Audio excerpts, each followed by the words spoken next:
요한계시록은 두 개의 큰 세력 간의 다툼이 굉장히 중요한 플롯으로 작용하고 있습니다. 용의 세력, 사탄의 세력이죠. 용은 사탄을 상징하는 건데, 용의 세력과 어린 양의 세력입니다. 그러니까 어린 양 예수 그리스도를 따르는 그런 무리들, 이들이 이제 싸움인데요. 마지막까지 싸움은 싸움으로 묘사되고 있는데, 결국 우리 요한계시록 마지막 21장, 22장에 가면은 결국 이제 모든 새 하늘과 새 땅이 임하잖아요. 결국 하나님의 백성들, 하나님께 순종하는 어린 양의 세력이 승리한다라는 큰 그림에서 우리가 그림으로 볼 수가 있는 것이죠. 우리 잘 알다시피 우리 15장, 16장이 이제 일곱 대접 재앙인데요. 오늘 16장이 특별히 일곱 대접 재앙, 하나님의 이제 마지막 재앙이 어떻게 임하는가, 이런 부분들 자세하게 묘사하고 있는데, 우리가 이미 지난 시간에 15장을 통해서 이 승리가 이미 하나님께 있다, 어린 양의 노래를 통해서 하나님의 승리가 있다라는 것을 우리가 봤어요. 우리 3절, 15장 3절에 보시면은 마지막 재앙이 있는데, 하나님의 종 모세의 노래, 어린 양의 노래를 부르되 주 하나님 곧 전능하신 이시여 하시는 일이 크고 놀라우시도다. 만국의 왕이시여 주의 길이 의롭고 참되다. 이렇게 하면서 결국은 만국의 왕들이 주님의 길로, 의롭고 참되신 그 길로 이제 나오고, 또 주여 누가 주의 이름을 두려워하지 아니하며 영화롭게 하지 아니하오리까? 오직 주만이 거룩하십니다. 주의 의로우신 일이 나타났음에 만국이 와서 주께 경배하리이다. 이렇게 찬양하는 찬양을 통해서 결국은 하나님께서 승리하신다라는 것을 전제로 하면서 이제 16장 1절을 보시면은 이제 일곱 천사가 하나님의 큰 진노의 일곱 대접을 땅에 쏟으라라는 이런 명령을 받습니다. 그 명령을 받아서 이제 2절부터 첫째 천사부터 마지막 17절 일곱째 천사까지 하나님의 진노를 가득히 담은 금대접을 쏟는 장면이 등장하고 있는 것이죠. 우리 하나씩 좀 살펴본다면요, 사실 이것을 자세히 설명하지 않겠습니다. 왜냐하면 상징적인 부분이고, 이것을 너무 자세히 설명하면은 이걸 문자적으로 해석하는 세대주의적 전천선 같은 경우는 이걸 문자적으로 해석하는 경우가 있는데, 저는 상징으로 봅니다. 상징으로 보기 때문에 이것을 여러분들이 어떤 하나님의 큰 지금 진노의 재앙이 있다라는 것으로 우리가 보면 될 것 같아요. 자, 2절 첫째 천사가 대접을 땅에 쏟습니다. 누구에게 쏟냐면은 짐승의 표를 받은 사람. 짐승의 표가 뭐죠? 13절에 보면은 666입니다. 666. 그러니까 결국은 666은 로마 시대 때 그 제국에서 이제 자기가 충분히 그 제국의 안전을 받으면서, 보호를 받으면서 사용할 수 있는 그 리그에 들어가는 표, 이게 이제 짐승의 표인데, 짐승은 당시 로마 제국과 같은 큰 권세를 가지고 있는 그런 존재를 짐승이라고 이야기했어요. 짐승의 표를 받은 사람들, 그리고 그 우상에게 경배하는 자들에게 악하고 독한 종기. 우리 출애굽에 보면은 10가지 재앙에 이제 악한 종기 재앙이 나오잖아요. 그 재앙처럼 이 악하고 독한 종기가 나는 이런 이제 재앙이 일어난다는 것입니다. 두 번째 천사가 이제 대접을 바다에 쏟습니다. 바다인데, 바다가 죽은 자의 피같이, 결국 시체의 피처럼 가득 찹니다. 그래서 바다 가운데 있는 모든 생물이 죽습니다. 우리 일곱 나팔, 일곱 대접, 이렇게 이제 일곱의 하나님의 재앙과 관련된 부분들이 계속 반복되는데요. 일곱 인에서는 4분의 1 또는 어느 정도 일부분만 이렇게 재앙이 있고, 그 다음에 일곱 나팔에서는 3분의 1, 30% 가까이가 이제 심판을 당하고, 오늘 이 일곱 대접에서는 마지막 재앙이잖아요. 마지막 재앙이니까 회개하지 않는 사람들은 다 이제 심판받는, 모두 죽는, 그래서 바다에 있는 모든 생물이 죽는다라는 것을 이야기하고 있습니다. 그래서 이게 이제 반드시 바다에 있는 모든 생물이 죽는다라고 문자로 해석하기보다는 어쨌든 바다가 무엇이냐 여러 가지 해석이 있을 수 있어요. 근데 어쨌든 이걸 통해서 모든 생물들이 죽는다라는 걸 이야기하고 있습니다. 세 번째 천사가 대접을 물 근원에 쏟습니다. 우리 나일강이 피로 바뀌었던 것처럼 피가 됩니다. 이때 물을 차지한 천사가 이렇게 이야기하죠. 전에도 계셨고 지금도 계신 거룩하신 이여, 이렇게 심판하시니 하나님의 심판이 참 의롭습니다. 이렇게 찬양을 드립니다. 그들, 즉 지금 이렇게 심판당하고 있는 그들이 이전에 성도들과 선지자들의 피를 흘렸으므로 그들에게 피를 마시게 하시는 것이 합당합니다. 하나님이 이렇게 지금 심판하시는 거, 이것은 의롭고 합당합니다. 저들이 하나님의 성도들과 선지자들에게 행했던 일을 하나님께 지금 신원하시기 때문에 이것은 당연하고 합당한 심판입니다. 이렇게 찬양을 하는 것입니다. 이렇게 하니까 재단은 하나님의 하늘 성전에 있는 재단인데, 우리가 계시록 6장에 보면은 다섯째 인을 떼니까 어떤 일이 벌어지냐면은 수많은 순교하는 사람들이 재단 밑에서 자기가 억울하게 죽은 사람들이잖아요. 이런 사람들이 우리의 이 억울함을 언제 풀어줍니까? 라고 그렇게 할 때 거기서 이제 조금만 기다려라, 그 수가 차기까지 그 나중에 가서 이제 심판하겠다, 그렇게 말씀했잖아요. 바로 그 재단에서 오늘 이렇게 말씀이 나오는 것이죠. 그러하다 주 하나님 전능하신 이시여 심판하시는 것이 참되고 의로우십니다. 그러니까 하나님의 음성인지 아니면 재단에 있는 누군가의 음성인지는 모르겠는데요, 어쨌든 재단에서도 이 하나님의 심판은 참되고 의롭습니다. 이렇게 지금 고백하고 있는 것이죠. 이게 이제 셋째 천사가 강과 물군에 쏟는 이런 재앙입니다. 네 번째 천사는 그 대접을 해에게 쏟습니다. 해에 쏟는데, 해가 권세를 받아서 해가 이제 아마 태양과 지구 거리가 가까워져서 그랬을까요? 그래서 어떤 사람들에게서 핵폭탄이라고 이야기하는데, 어쨌든 해가 권세를 받아서 불로 사람들을 막 태웁니다. 해가 너무 뜨거워져서 사람들 막 태우는 이런 일이 벌어지죠. 그래서 태움이 얼마나 큰지 사람들이 막 태워진다는 것이죠. 근데 이런 상황 속에서도 9절 중요한 것은 이 재앙들을 행하는 권세를 가지신 하나님의 이름을 자기들이 죽어가면서도 하나님을 막 비방하는 거예요. 그리고 회개하지도 않고 주님께 영광을 돌리지 않습니다. 그러니까 이미 이들은 이미 지금 회개하지 않아 사람의 심판을 당하고 있는데, 그 심판을 당하는 상황 속에서도 이들은 하나님을 비방하고 회개하지도 않고 하나님께 영광도 돌리지 않는 이런 모습을 지금 보여주고 있는 것이죠.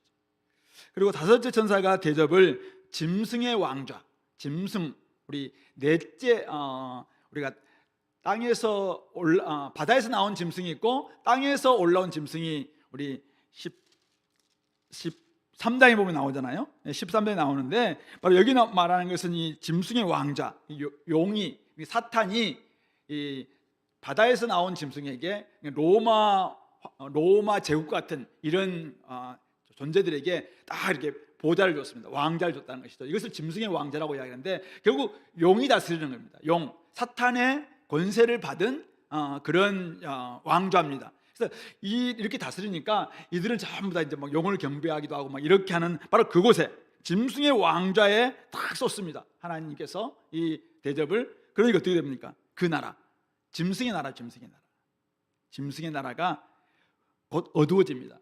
바로 출애굽기에 나오는 흑암재앙처럼 그 나라가 다 어두워진다는 것이죠. 사람들이 아파서 자기 혀를 깨물고 아픈 것과 종기로 말미암아 이때도 마찬가지입니다. 하늘의 하나님을 비방하고 그들의 행위를 전혀 회개하지 않습니다. 그러니까 지금 이들은 심판을 당하는 마지막 심판이에요. 지금 마지막 심판을 당하면서도 자신들의 죄에 대해서 회개하지도 않고 하나님을 비방하는 이런 모습을 보이고 있다는 것입니다. 그리고 여섯째 천사가 대접을 큰 강 유브라데 강에 쏟습니다. 유브라데 강은 이제 로마 제국과 또 밖에 있는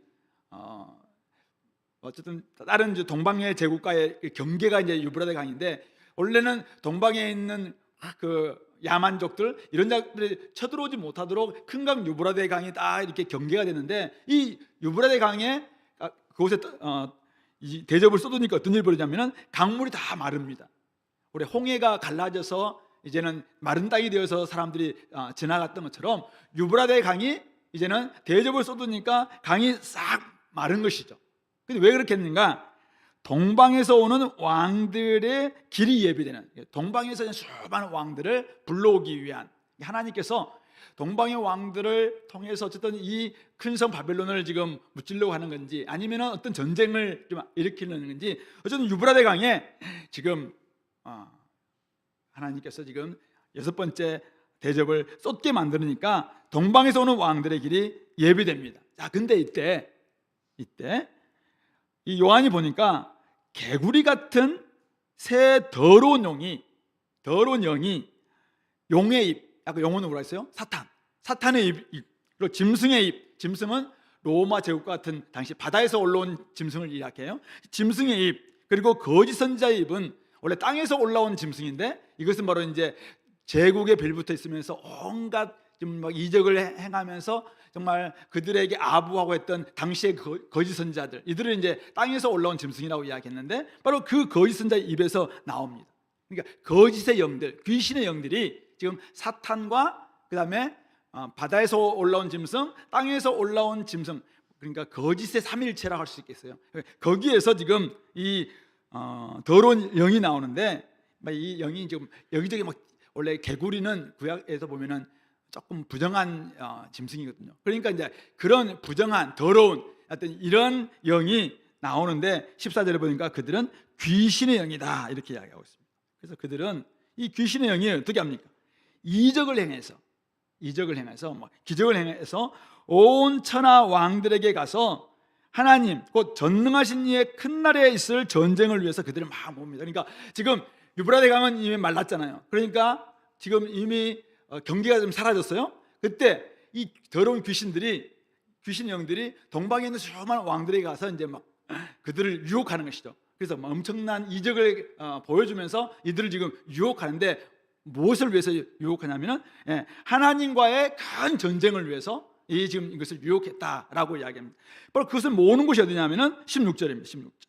새 영이 히브리어로 아마겟돈, 많이 들어보셨죠? 아마겟돈이라고 하는 곳으로 왕들을 모았다. 자, 아마겟돈 전쟁이 지금 준비되고 있는 것이죠. 그래서 이 아마겟돈, 여기서 원래 이제 히브리어 하르 무깃도라고 해서 무깃도의 산 뭐 이렇게 이야기하는데, 당시에 우리 이스라엘, 북이스라엘 보면은 이스라엘 그 평원 바로 그 옆에 이제 무깃도라는 곳이 있는데 그곳에서 수많은 전쟁들이 일어났는데 아마 그것을 의미하는 건지, 정확한 이것은 지명은 아니에요. 어떤 이 지명에서 이제 그러니까 팔레스타인에 있는 한 지명에서 모은다라는 의미보다는 어쨌든 당시에 많은 전쟁이 있었던 그 무깃도의 산, 무깃도와 같은 그런 지역으로 그들을 불러 모아서 이제 아마겟돈 전쟁을 일으키려고 왕들을 모은다라는 것을 이야기하고 있는 것이죠. 이것이 6번째 대접입니다. 그리고 이제 마지막 7번째 대접이 17절입니다. 이 대접은 공중에 쏟습니다. 공중. 우리 에베소서 2장을 보면은 사탄 마귀를 공중의 권세 잡은 자라고 이야기하고 있잖아요. 그러니까 하늘과 땅의 중간에 있는 지역을 공중이라고 이야기하는데, 바로 이 공중은 당시에 성경에서는 사탄이 주름 잡는 곳, 그리고 사탄이 지배하는 모든 영역, 바로 그것을 공중이라고 이야기합니다. 그러니까 지금 사탄의 권세가 미치는 바로 그곳, 가장 핵심적인 본 진영이라고 할 수 있는 바로 그 공중에 지금 마지막 7번째 대접을 쏟습니다. 그러니까 어떻게 됩니까? 하늘 성전에 있는 보좌로부터 이제 되었다, 이제는 끝났다, 이제는 마치게 되었다, 이런 메시지가 나오는 것이죠. 그렇게 하니까 번개와 음성들과 우레소리가 있고, 이것은 다 하나님의 임재의 상징들입니다. 이게 있고, 큰 지진이 있어서 얼마나 큰지 사람이 땅에 있어온 이래로 이같이 큰 지진이 없는, 그러니까 진도 9점 그 이상 되는, 그러니까 한 번도 전무후무한 큰 지진이 막 일어나는 것입니다. 하나님께서 이제 정말 강하게 역사하는 그런 지금 현상으로 지진까지 막 있게 되는 것이죠. 그 결과 어떻게 됩니까? 19절. 큰 성 바벨론을 가리키죠. 큰 성이 세 갈래로 갈라집니다. 그리고 만국의 성들도, 모든 나라의 성들도 다 무너집니다. 이렇게 되니까 큰 성 바빌론이 하나님 앞에 기억되신 바 되어 그의 맹렬한 진노의 포도주 잔을 받습니다. 그러니까 이 포도주 잔을 받았다는 것은 심판의 포도주 잔을 이제 받는다라고 볼 수 있는데, 그렇게 되고 각 섬도 이제는 하나님께서 원래 첫 창조로 지었던 각 섬도 사라지고 산악도 온데간데 없어지고 막 사라지는 이런 일들이 벌어진다고 이야기하고 있습니다. 그때 하늘로부터 무게가 한 달란트는 몇 킬로라고 되어 있습니까? 밑에 보니까 약 60kg 되는 60kg이나 되는 그 한 달란트나 되는 큰 우박인데 하나의 우박이 60kg. 이런 우박이 지금 하늘로부터 사람들에게 떨어집니다. 자, 이거 맞으면 어떻게 될까요? 60kg 되는 우박이 지금 하나만 떨어진 게 아니라 막 드드드드 떨어지는 거잖아요. 이거 이미 맞는 순간 다 죽는 거죠. 사람들이 근데 그 우박의 재앙 때문에 재앙이 너무 심한데 그때도 그러면 우리가 잘못했습니다 라고 회개하는 것이 아니라 여전히 하나님을 비방하고 있는, 이게 지금 7번째 대접재앙을 통해서 보여주고 있는 모습인 것이죠. 이게 지금 마지막 재앙입니다. 마지막 재앙. 우리 15장 1절 보시면은 7천사가 7재앙을 가졌으니 곧 마지막 재앙이라 하나님의 진노가 이것으로 마치리로다. 그리고 이 마지막 재앙 7번째 7대접재앙이 마지막 재앙인데 이것으로 이제 하나님 진노는 마치는 이런 일들이 벌어진다는 것입니다. 자, 여러분들 어떻습니까? 이 16장은 이제 나중에 17장 18장에 가면은 큰성 음녀인 바벨론, 그리고 18장과도 큰 성 바벨론 다 무너지고, 그리고 이곳에 바벨론에 기승하고 있었던 막 상인들 그리고 선원들 이런 사람들도 다 죽고, 장군들 이런 사람들 막 새들이 와서 파먹고 막 이런 일들이 벌어지거든요.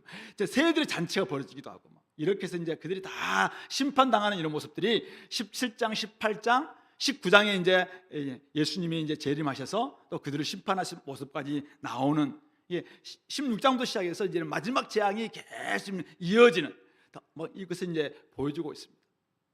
자, 이런 모습 보면서 우리 마지막 7대접재앙, 하나님께서 지금 일으키시는 엄청난 진노, 엄청난 파괴, 엄청난 심판, 엄청난 복수의 총출동처럼 묘사되고 있습니다. 여러분들 읽을 때 하나님이, 선하신 하나님이 어떻게 이렇게 하실 수 있나 이런 마음이 듭니까? 아니면 하나님 그동안 저 인간들 좀 저렇게 했는데 정말 잘했습니다 이런 마음이 많이 듭니까? 많은 신학자들이 이 부분들 16장 17장 앞으로 이어지는 이런 모습 보면서, 아니 예수님께서는 비폭력 저항을 하셨는데, 그냥 자기가 죽어가셨는데 어떻게 여기에서는 그 예수님의 비폭력 저항을 다 그냥 무마시킬 정도로 하나님께서 이렇게 폭력적으로 이렇게 다스릴 수가 있나, 이렇게 심판하실 수가 있나, 이렇게 묘사하시는 그 신학자인데 도미닉 로산이라는 분이 그렇게 묘사했습니다. 예수님의 비폭력 저항을 살해하는 폭력적 전쟁처럼 보여진다. 이렇게까지 어떻게 하나님께서 예수님과는 너무 다르게 이렇게 하실 수가 있나라고 이제 그렇게 묘사하기도 합니다.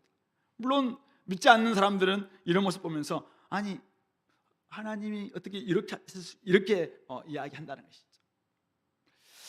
많은 그래서 이 부분들은 딘 플레밍이라는 분이 요한계시록 오늘을 위한 미래라는 책에서 이렇게 이야기하고 있는데요. 제가 한 3가지 정도 이야기할 테니까 이거의 바탕에서 제가 오늘 여기서 우리에게 주는 메시지가 뭘까 한번 생각해 보는데요. 첫 번째는 이 파괴 환상은 죄와 악에 대한 하나님의 완전한 승리의 상징이지, 기억하세요. 상징이지, 이것은 어떻게 그 일이 일어난지를 자세하게 묘사하고 있는 문자적 기술이 아니라, 이렇게 우리 해석해야 된다는 것입니다. 이것은 상징, 그러니까 하나님께서 완전히 승리하신다, 죄에 대해서 완전히 승리하신다라는 완전한 승리의 상징이지, 이것을 어떻게 하나님께서 이렇게 해에는 어떻게 하고 땅에는 어떻게 하고 바다에는 어떻게 한다라는 것을 자세히 묘사하고 있는 문자적 기술이 아니다, 그렇게 우리가 해석해야 된다고 이야기합니다.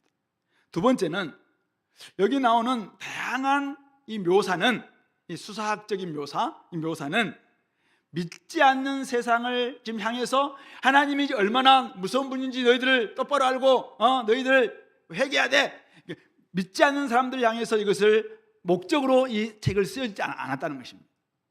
이 요한계시록은 철저히 교회를 겨냥하고 있는, 교회를. 교회를 겨냥하고 있기 때문에 이것은 뭐냐? 지금 제국을 로마 제국과 같은 당시에 로마 제국과 같은 이 짐승들이죠, 짐승. 땅에서 올라온 짐승, 바다에서 나온 짐승들, 이 짐승들을 두려워하면서 거기에 지금 자꾸 자기 정체성을 포기하면서 거기에 아부하거나 거기에 마음을 빼앗기려고 하는 그들을 향해서 제국 두려워하지 말라.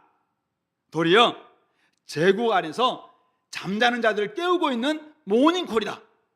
그렇게까지 이야기합니다. 기상콜이다. 그래서 이것은 교회를 겨냥하고 있는 메시지라는 거예요. 그래서 지금 정말 이 땅 가운데서 그것이 부럽든지 아니면 그들이 두렵든지 어떻게 하든지 간에 자꾸 거기에 마음을 빼앗겨서 거기에 정말 더 깊이 들어가려고 하는 교회를 깨우기 위한 기상콜, 모닝콜로서의 이 묘사이지, 세상 사람들 향해서 하나님이 이렇게 무서운 분이니까 너희들 해라, 이런 메시지는 목적은 아니다. 그렇게 우리가 볼 수 있다는 것입니다. 그리고 이제 마지막 세 번째는, 여기에는 이제 구약의 출애굽기와 같은 나오는 그런 이미지를 그대로 활용하고 있지만은 결국은 죽임당한 어린 양이 결국은 이루신 목적이 뭐냐, 죽임당한 어린 양의 선교를 통해서 이루신 목적은 결국은 수많은 사람들을 구속하기 위한 그 목적이 주요하다는 것입니다. 그래서 모든 나라와 족속과 백성과 방언 가운데서 수많은 사람들을 주께로 인도하기 위한 어린 양의 죽음, 이 관점이 승리한다, 이것을 우리가 봐야지. 어쨌든 이것을 구약적인 것을 통해서 그들을 무조건 심판하신다, 이런 쪽으로만 너무 집중해서 보기보다는 조금 더 선교적인 목적에서 이것을 봐야 된다라고까지 이야기를 하고 있습니다. 그러면서 우리 19장에 보면은 제가 주일날 한번 이야기했다시피 그리스도께서는 결국 그분께서 칼로 모든 민족들을 심판하는 것이 아니라 말씀의 칼, 또 자신의 피 묻은 옷으로 결국 하나님의 적들을 대적하기도 하고 또 그들을 이기기도 하고 그리고 많은 사람들을 구속하시는 그런 모습으로 묘사되고 있다. 그러므로 어린 양의 죽음을 통해서 어린 양의 죽음이 승리한다라는 것을 좀 보여주고 있는 것이 훨씬 더 중요하다. 그분은 그렇게 이야기를 하고 있습니다. 그런 점에서 제가 오늘 16장을 통해서 우리 이 7 대접 재앙이 오늘 저와 여러분들에게 주시는 메시지는 무엇일까요? 자, 이 7 재앙이 교회를 지향하고 있다고 이야기했잖아요. 교회를 겨냥하고 있다. 7 인과 7 나팔과는 달리 이 7 대접 재앙은 보시면은 최종적 심판입니다. 총체적 심판입니다. 이것으로 하나님의 심판이 완성됩니다. 그렇죠? 하나님의 완전한 승리를 지금 겨냥하면서 결국 하나님의 모든 재앙이 완성된다라는 걸 이야기하고 있습니다. 이 말은 뭐냐면은 이제는 7 대접 재앙이 딱 시작되는 순간 우리 아까 봤다시피 회개하지 않습니다. 아무리 7 대접 재앙이 강하다 할지라도 그들은 회개하지 않습니다. 그러면 이것은 더 이상 이것은 회개할 기회가 없다라는 것을 이야기하고 있는 것이죠. 그러면 7 대접 재앙이 오기 전에, 마지막 심판이 오기 전에 결국 기회 있을 때 회개하라 이거죠. 회개하라. 혹시 자기가 지금 용의 길을 따르고 있는 사람들, 여러 가지 이유 때문에 어린 양의 길을 포기한 채 자꾸만 다른 데 좀 기웃거리고 있는 사람들, 마지막 때가 되면은 666을 받았던 사람들, 또 짐승의 왕좌에 속했던 사람들, 또 거기와 그게 이적에 정말 미혹되어서 그들과 한패가 되었던 사람들, 하나님의 심판 앞에서 이들은 아무도 회개하지 않습니다. 다 하나님의 이름을 비방하고 하나님 영광도 돌리지 않고 다 하나님 앞에 나와서 회개하지 않습니다. 그러면 어떻게 해야 돼요?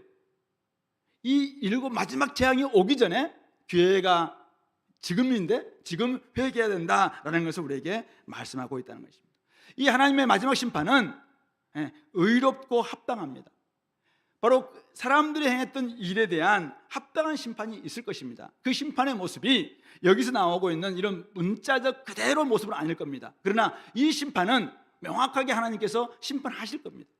그런데 그 심판의 앞에서 그때는 이미 기회가 없다는 것입니다. 회개할 기회가 없다는 거예요. 그러므로 지금 아직 기회가 있을 때 죄, 악을 회개해야 된다라는 것을 우리에게 알려주고 있는 것입니다. 그런 점에서 혹시 여러 가지 이유 때문에 지금 죄를 짓고 있으면서도, 내가 지금 악한 삶을 자꾸만 추구하면서도 어린 양의 길이 아닌 다른 길이 자꾸 마음에 쓰이면서도 불구하고 아직도 회개하지 않고 있다면은, 마지막이 재앙이 오기 전에, 진짜 마지막 때는 더 이상 회개할 기회가 없다는 거예요. 그러므로 지금 회개한다, 이것을 우리에게 알려주고 있다는 것이죠.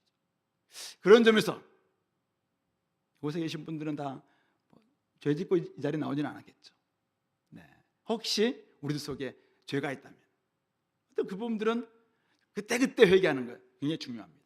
그리고 우리 주변에 누군가가 지금 죄 가운데 있는 사람들이 있다면 그들 향해서도 그날이 오기 전에, 이 마지막 때에 가서는 회개하지 않는다는 거예요. 아무도 회개하지 않습니다. 그러므로 지금 회개할 수 있도록 우리가 도와줘야 된다, 이것을 우리가 말씀하고 있는 것입니다. 두 번째는, 오늘 7 대접 재앙이 쏟아져도 아까 사람들은 쉽게 마음을 바꾸지 않죠. 그만큼 회개하는 것이 쉽지 않다라는 것을 지금 보여주고 있습니다. 아까 9절 봤죠. 9절. 사람들이 태양의 태움을 당하면서 죽어가는데도 불구하고 하나님의 이름을 비방하고 회개하지 않고 주님께 영광을 돌리지 않습니다. 11절에도 보면 아픈 것 종기로 말미암아 하늘의 하나님을 비방하고 그들의 행위를 회개하지 않습니다. 마지막 21절에 가서도 우박의 재앙 때문에 재앙이 심히 큼에도 불구하고 하나님을 비방하면서 그들은 회개하지 않습니다. 뭘 가르치고 있습니까? 사람의 마음을 바꾸는 것이 재앙이나 심판이 아니라는 거예요.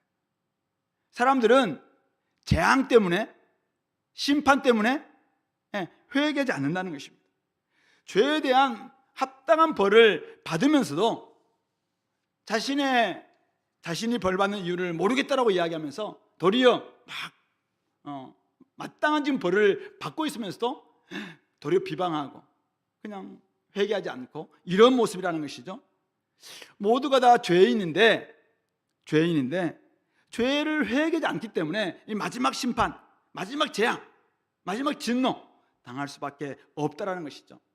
자, 그렇다면 어떻게 우리가 도와줄 수 있겠는가요?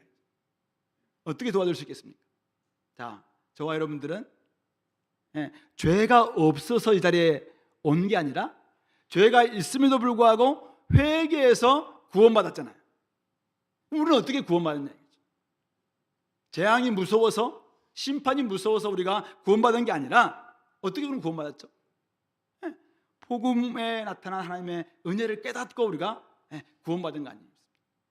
누가 회개할 수 있는가? 누가 회개할 수 있습니까? 복음 안에 나타난 하나님의 은혜, 하나님의 사랑을 깨닫는 사람들이 사실은 회개할 수 있다는 것이죠.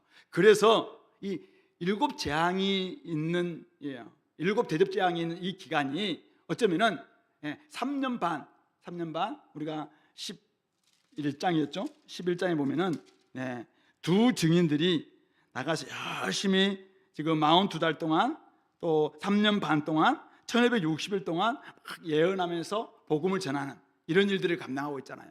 교회가 오늘 이 시기가, 마지막 하나님의 심판이 오기 전 이 시기는 여전히 재앙도 있고 여러 가지 하나님의 심판에 다양한 7인과 7 나팔과 7 대접 재앙의 어떤 이런 부분들이 있는 바로 그 기간인데, 이 기간 동안 교회는 박해를 받으면서도 증인의 사명을 감당하는 이유가 바로 여기 있다는 것입니다.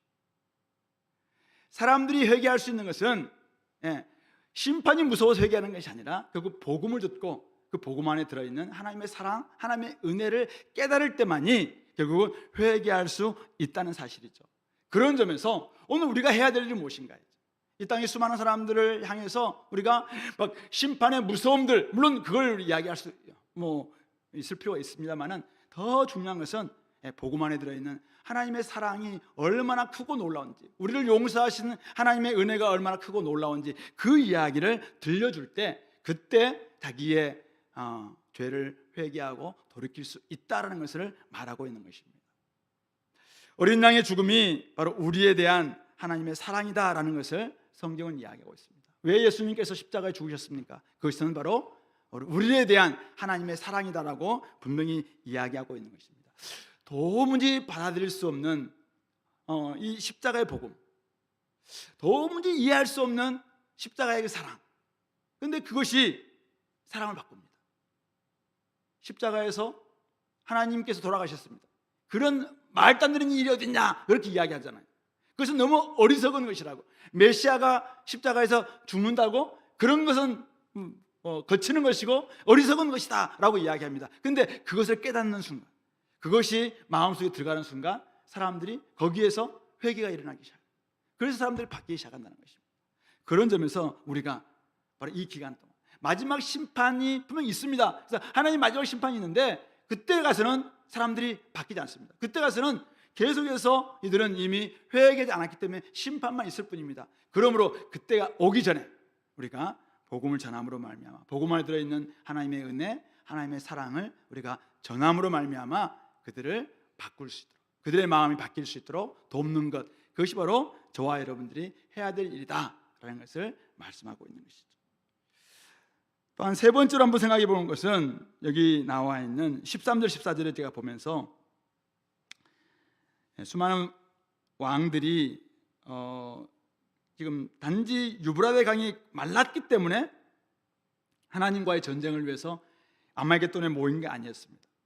바로 개구리 같은 새 더러운 영이 용의 입과 짐승의 입과 거짓 선자들의 입에서 나와서 이 귀신의 영이 막 이정을 행함으로 말미암아 그들을 미혹했기 때문에 결국 이들이 모였고 결국 아말겟돈으로 지금 모여서 하나님과의 전쟁에 지금 뛰어들었다라고 말할 수가 있는 것이죠.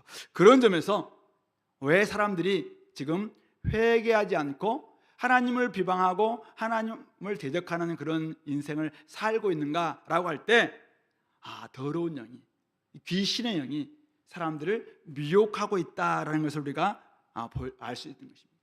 사람들의 마음이 강팍해서 회개하지 않는 경우도 있어요. 근데 오늘 이 말씀 보면은 지금 귀신의 영이, 더러운 영이 사람들의 마음을 지금 자꾸 미혹하기 때문에 결국 그들이 회개하지 않고 하나님과 더욱더 자꾸 맞짱을 뜨려고 하나님께 대적하려고 하고 있다는 것을 말하고 있는 것이죠. 그런 점에서 오늘 우리가 이 사실을 좀 기억한다면은 우리가 귀신의 영보다 우리는 귀신을 이길 수 있을까요? 우리 속에 있는 성령께서는 귀신의 영을 이길 겁니다. 그런데 우리 힘 가지고는 사실 안 될 수도 있어요. 그러니까 더 강력한 영이신 성령님을 우리가 의지하는 수밖에 없겠죠. 그런 점에서 오늘날 이 더러운 귀신의 영은 오늘 용의 입과 짐승의 입과 거짓 선자의 입에서 나와서 다양한 이적을 통해서 지금 사람들을 계속 미혹합니다. 어떻게 미혹합니까? 어떻게 미혹해요? 육신의 정욕과 안목의 정욕과 이생의 자랑을 제시하면서 권력과 쾌락과 재물을 주면서까지 사람들을 계속 끌어모으려고 하는 것입니다. 예수님께도 사탄이 와서 똑같이 시험했습니다. 마지막 예수님께 뭐라고 합니까? 세상 영광 다 줄 테니까 나한테 경배해라. 그러면 내가 세상 영광 내가 그대로 네가 십자가에 달려 죽지 않아도 내가 다 줄 수 있겠다. 그렇게까지 이야기했던 사탄 아니겠습니까? 그런 점에서 오늘도 사탄의 세력은 이 귀신의 영이 지금 작동하고 있는데 이 귀신의 영에 의해서, 더러운 영에 의해서 수많은 사람들이 미혹되어서 자꾸 하나님께 대적하는 이런 일들이 벌어진다는 것이죠. 그러면 오늘날 아마겟돈이 어딘가? 귀신의 영, 즉 귀신의 영에 지금 사로잡혀 있는 많은 사람, 사탄의 세력과 하나님의 영, 성령에 의해서 온전히 순종하는 사람들, 하나님의 세력과의 맞붙어 싸우는 곳, 바로 이곳이야말로 아마겟돈이다라고 볼 수가 있겠죠. 오늘 우리가 살아가고 있는 삶의 현장 속이 어쩌면은 아마겟돈일 수도 있다는 말씀입니다. 오늘 우리 삶 가운데서 다양한 지금 방식으로 우리를 미혹하는 이런 모습들이 참 많습니다. 세상 영광을 자꾸 추구하게 하면서 사람들을 미혹해 합니다. 근데 그것을 진짜 추구하는 사람들은 조그만 것을 이렇게 부추겨도 사람들이 금방 미혹됩니다. 그것을 너무 좋아하고 여기에 진짜 뭐 가치를 두고 여기에 마음을 빼앗긴 사람들은 살짝만 그것만 줘도 그냥 거기에 쏠리게 되었습니다. 그러나 순교를 각오하면서까지 어린 양의 길을 따라가겠다라고 또 하나님의 나라와 의를 구하는 그런 삶을 살겠다라고 사실은 작정한 사람들은 한동안 미혹되지 않겠죠. 그러나 이 안에서는 끊임없는 다툼들이 있을 수밖에 없습니다. 싸움들이 있을 수밖에 없다는 것이죠. 그런 점에서 우리는 예수님께서 하셨던 것처럼 더 예수님이 훨씬 더 강한 권세입니다. 그러므로 귀신의 영, 더러운 영들이 지금 오늘날 믿지 않는 사람들의 마음을 미혹해 할 겁니다. 그러나 우리에게는 훨씬 더 강하신 성령님이 계시다는 사실을 깨닫고 죽음에서 부활시켰던 그 하나님의 능력이 있는 그분을 의지하면서 우리가 오늘도 이겨나가야 된다는 거죠. 그런 점에서 우리가 기도가 꼭 필요한 것입니다. 오늘 이 미혹의 영들이 믿지 않는 사람들의 마음을 좀 어둡게 하고 있는데요, 이 거짓의 영이 지금도 용과 짐승과 거짓 선자의 입을 통해서 사람들을 끌어모읍니다. 오늘날도 용은 보이지 않습니다. 사탄은 잘 보이지 않습니다. 그리고 세상 권세들도 잘 드러나지 않습니다. 그런데 이 거짓 선지자들은 오늘날 곳곳에 암약하고 있습니다. 유튜브에도 암약하고 있고, 오늘 우리의 삶의 곳곳에 이 거짓 선지자들은 준동하고 있습니다. 그래서 끊임없이 그들이 이야기를 합니다.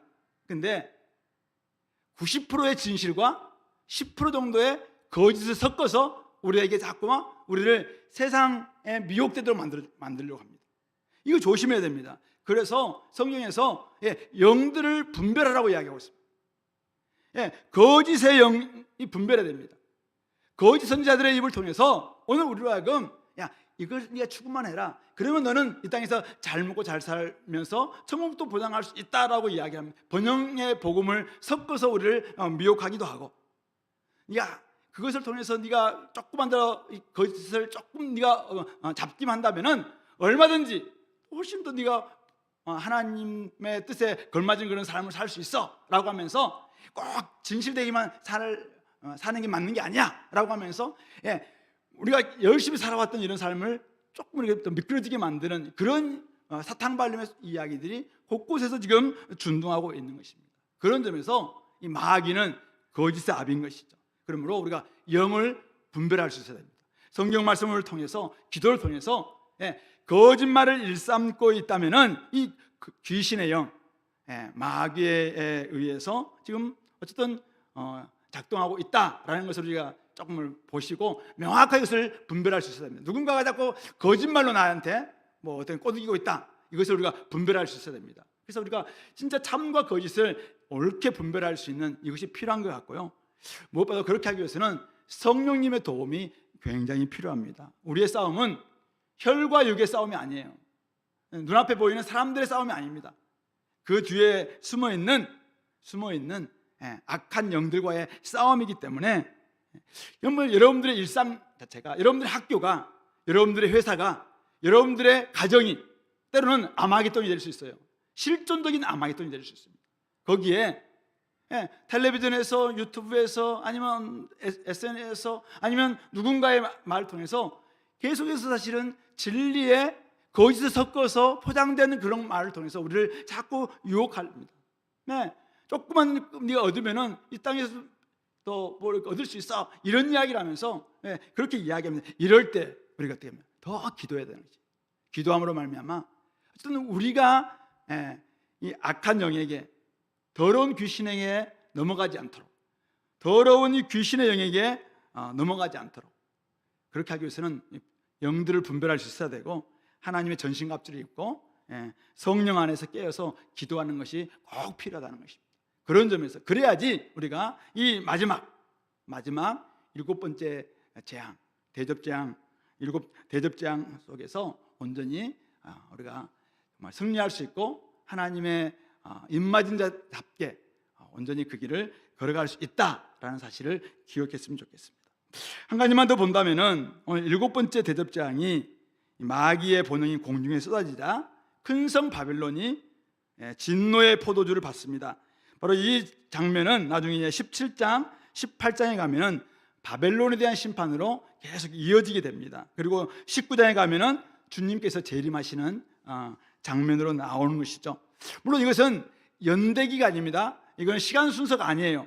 그러나 어쨌든 결국 나중에 이 땅에서는 하나님의 심판이 있으면은 큰 성 바벨론, 로마 제국 같은 이 땅에 이제 눈에 보이는 이 제국 세상은 망하게 되는 것이고, 결국 주님께 재림하셔서 새하늘과 새 땅이 이루어지는 그런 모습이 된다라는 것을 성경은 우리에게 이제 보여주고 있는 것이죠. 자, 이런 상황에서, 이런 상황으로 진행되는 오늘 이 시대 속에서 성도들은 어떻게 해야 되는가? 오늘 15절이 그것을 우리에게 알려주고 있습니다. 자, 15절 말씀, 우리 주님께서 이 여섯 번째 대접재앙을 이야기하면서 말씀하고 있는 건데요. 우리 15절 말씀을 같이 한번 읽어볼까요? 보라, 내가 도둑같이 오리니 누구든지 깨어 자기 옷을 지켜 벌거벗고 다니지 아니하며 자기의 부끄러움을 보이지 아니하는 자는 복이 있도다. 네. 주님께서 마지막 심판과 함께 도둑같이 오겠다, 예기치 않은 때에 올 것이라고 이야기하고 있습니다. 그러므로 주님이 언제 올 것인가, 때와 시기, 이거 계산할 필요 전혀 없습니다. 주님께서는 도둑이 예고하고 오지 않듯이 주님께서도 예고 없이 어느 때에 분명히 오실 것입니다. 그러므로 오늘 주님께서 분명히 도둑같이 올 텐데 오늘 두 가지를 말씀하고 있죠. 누구든지 깨어 있어야 된다. 그리고 자기 옷을 지켜서 벌거벗고 다니지 않아야 된다. 자기의 부끄러움을 보이지 않아야 된다. 그런 사람이 주님께서 오실 때 복을 받는다라는 것을 명확하게 말씀하고 있습니다. 우리는 이 마지막 때를 어떻게 보내야 될 것인가? 깨어 있어야 된다. 근데 누구든지 각자 깨어 있어야 된다, 그렇게 이야기하고 있습니다. 어떤 교회든지 어떤 성도든지 깨어 있어야 된다라고 이야기하고 있습니다. 우리 7 교회 기억나세요? 책망만 받았던 2 교회가 있었어요. 어떤 교회, 어떤 교회? 4대 교회와 라오디게아 교회가 책망받은 교회잖아요. 이 4대 교회 별명이 뭐였어요? 4대 교회는 살았다 이름은 하나 가졌으나 죽은 자다. 이게 4대 교회인 것이죠. 자, 근데 4대 교회에게 주셨던 말씀이 있어요. 우리 한번 찾아볼까요? 우리 3장 2절이에요. 3장 2절. 3장 2절.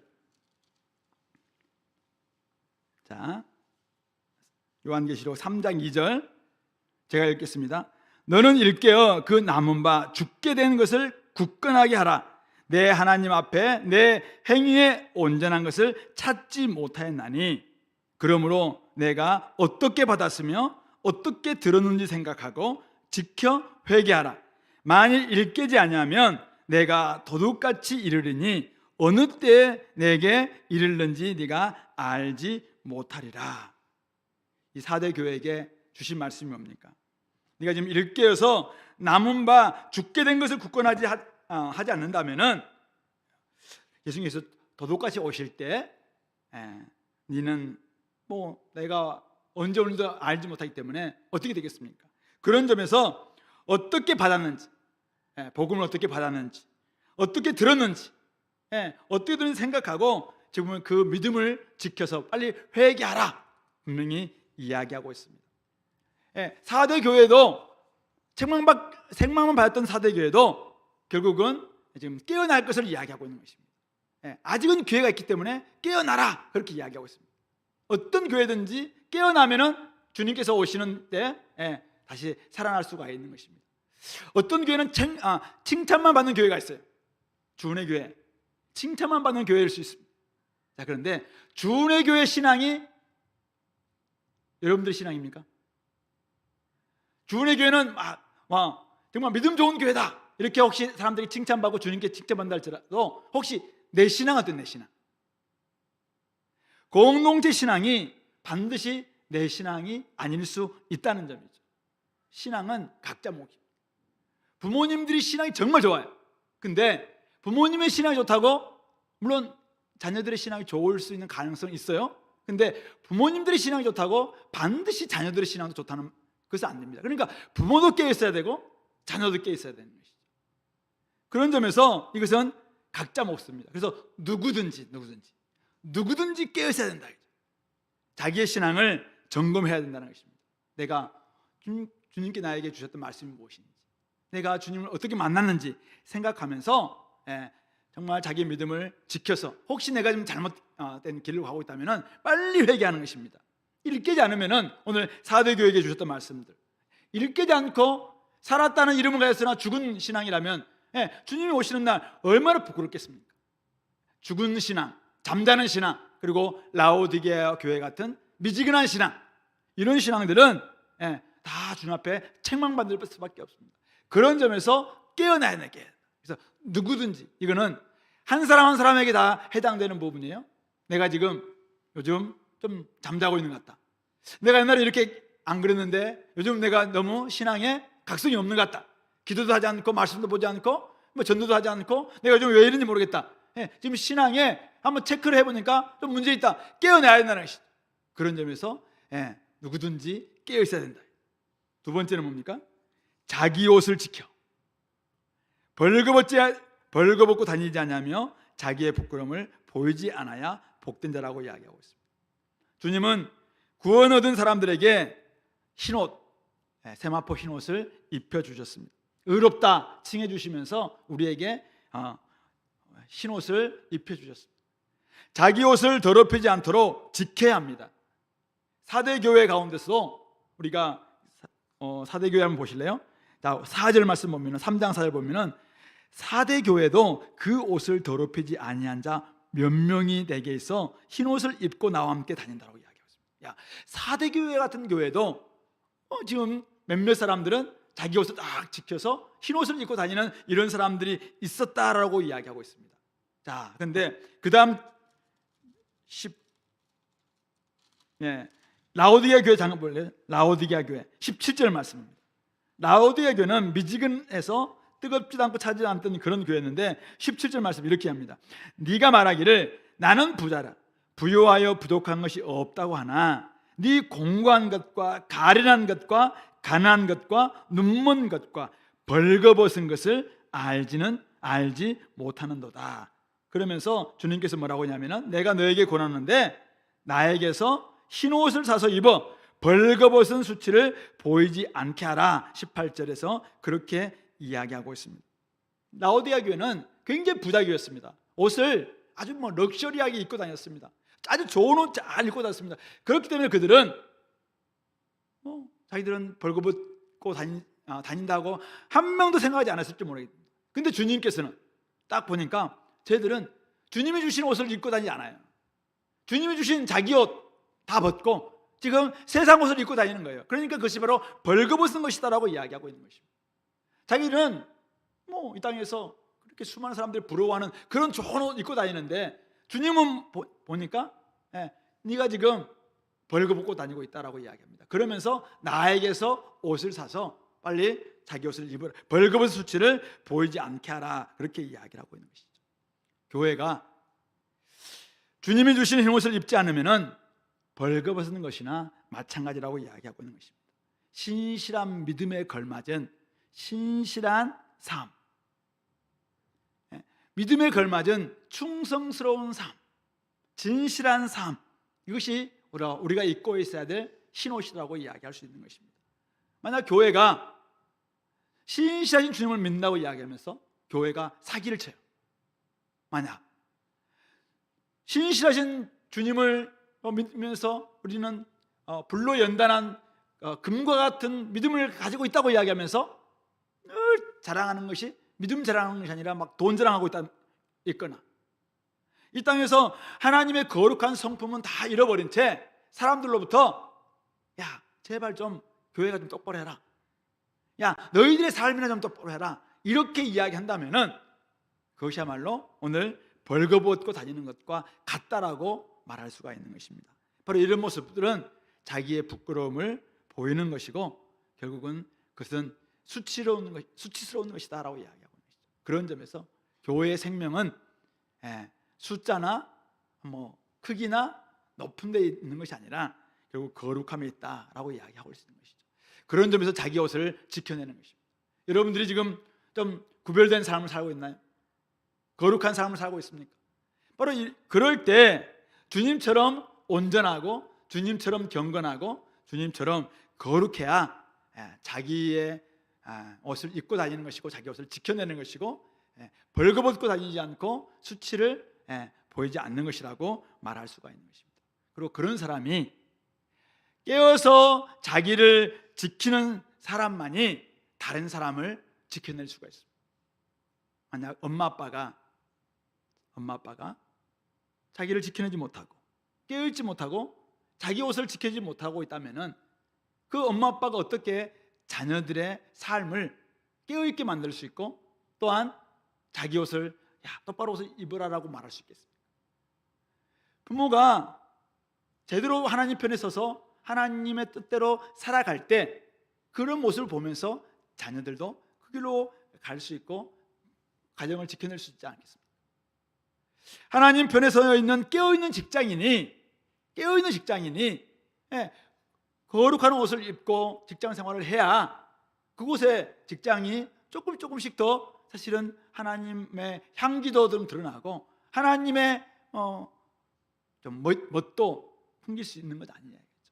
그런 점에서 만약 하나님께서 어쩌면 직장에 우리를 돈 벌려고 보내놨어요. 그러면 또 뿐만 아니라 또 우리가 하나님의 향기를 또 거룩함을 드러내도록 보내놨는데 우리가 만약 깨어있지 못하고 자기 옷을 지키지 못하는 그런 가운데서 직장 생활을 한다면은 직장 안에서 어떻게 우리가 그 직장을 지켜낼 수가 있겠는가 이거죠. 어저께인가 우리 아내가 집사람이 굉장히 재밌는 거라고 이렇게 들려주더라고요. AI한테 물어봤대. AI가 네가 사탄이라면 어떻게 하면 성도들을 깨어있지 못하게 만들 수 있는가? AI한테 물어보니까 AI가 뭐라고 대답하는지 아세요? 바쁘게 만들라, SNS에 중독되게 하라, 이런 식으로 막 대답을 제가 들으면서 깜짝 놀랐어요. AI가 뭐라고 이야기하냐면은 사람들 바쁘게 해라, SNS에 계속 중독해라, 자기 일을 바쁘게 해라, 막 이런 식으로 막 이야기하더라고. 야, 지금 AI도 다 알고 있는 거예요. 우리가 진짜는 막 바쁘고 SNS에 너무 중독되어 있고 아니면은 하나님 앞에 나오지 않고 자기 일에만 관심이 있고 이렇게 된다면은 어떻게 될 수 있겠냐? 결국 우리가 사탄의 밥이 될 수밖에 없다는 것입니다. 큰 성 바빌론이 맹렬한 진노의 포도주를 받을 때 각 섬도 없어지고 각 산악도 간데온데 없어졌습니다. 그럼 결국은 마지막 심판 앞에서 이 땅에서 없을 것이 굉장히 많아요. 세속적인 것, 세상적인 것, 하나님께서 창조하신 아름다운 것들은 나중에 회복됩니다. 새하늘과 새 땅으로 회복될 거예요. 근데 없어질 것이 너무 많아요. 근데 그 없어질 것에 너무 마음을 빼앗기고 정신을 팔려서 진짜 없어지지 않을 영원한 믿음, 영원한 하나님의 성품, 이 부분들을 우리가 무시하고 살아간다면은 결국 우리도 같이 없어질 가능성들이 있을 수 있다는 거죠. 그런 점에서 오늘 우리가 세상을 너무 두려워하지 마시고, 내가 세상 것 조금 못 가졌다고 너무 두려워하지 마시고, 혹시 내가 세상에 취해서 잠들어 있는 자신의 상태를 두려워할 수 있어야 됩니다. 지금 이 요한계시록 16장은 성도들 깨우는 아까 기상콜이라고 이야기했어요. 성도들을 깨우는 모닝콜이라고 이야기하고 있습니다. 그렇다면은 왜 우리를 깨워야 되냐고요. 내가 갈수록 현실을 보니까 세상이 득세하는 것 같고, 용의 세력들이 훨씬 더 득세하는 것 같고, 세상 보니까 심판은 없는 것 같고, 세상 보니까 주님 오실 때는 다 멀었는 것 같고, 그렇게 하면서 자꾸 마음을 주는 거죠. 조금 주고 시간도 주고 막 이렇게 하다가 나중에 어떻게 돼요? 자기가 없어지는 거죠. 그러면 아예 세상과 함께 같이 잠들어 버리는 것입니다. 이것을 두려워해야 되죠. 세상은 너무 두려워하지 마시고, 그러나 혹시 자기가 마음을 팔려서 세상이 좀 너무 빠져 있다면은 이런 부분들을 좀 두려워하자. 그리고 무엇보다도 우리가 해야 될 일이 있습니다. 심판당할 세상, 마지막 심판 앞에서 그들은 회개하지 않습니다. 그러나 마지막 심판이 오기 전까지는 기회가 있다는 것이죠. 그러면 우리가 해야 될 일은 뭡니까? 아직은 그 마지막 때가 아니니까 그들에게 어떻게 하든지 주님께로 인도하는 그 일이잖아요. 그래서 모든 족속과 백성과 방언과 나라 가운데 수많은 사람들 주님 앞에 나와서 주님께 찬양 올려드릴 수 있는 그것을 위해서 우리 어린 양 예수님께서 십자가에 죽으셨다면 우리가 그것 때문에 우리가 구원받았다면 우리가 이 땅에서 해야 될 일은 바로 이 일인 것이죠. 복음 전하는 일. 그런 점에서 그때 가서는, 마지막 때 가서는 기회가 없다. 그러나 지금은 기회가 있다. 그렇다면 이 기회를 사서 어떻게 하든지 우리가 복음을 전함으로 말미암아 주님 다시 오시는 그날 정말 부끄럽지 않고 또 깨어 있으면서 막 사람들과 함께 사람들을 깨우다가 주님 맞이할 수 있는 우리 모두가 될 수 있기를 말씀으로 권면드립니다. 같이 한번 기도할까요? 우리 말씀을 좀 생각하면서 마지막 재앙이 분명히 있습니다. 마지막 심판이 있는데 어떤 모습일지에 대해서는 잘 모르겠습니다. 그러나 어떤 분명히 심판이 있을 텐데 그때는 사람들이 회개하지 않습니다. 그때는 회개하지 않습니다. 이 놀라운 일인데요. 그 전까지 회개할 수 있다고 이야기했습니다. 지금 회개해야 됩니다. 지금 회개할 수 있도록 도와줘야 됩니다. 지금 복음 전해줘야 됩니다. 지금 우리가 거짓 응에 사로잡히지 않도록 기도해야 됩니다. 그런 점에서 오늘 우리가 깨어있게 도와주시고 수많은 사람들을 깨우는데 우리가 나아갈 수 있게 해달라고 같이 한번 기도합시다.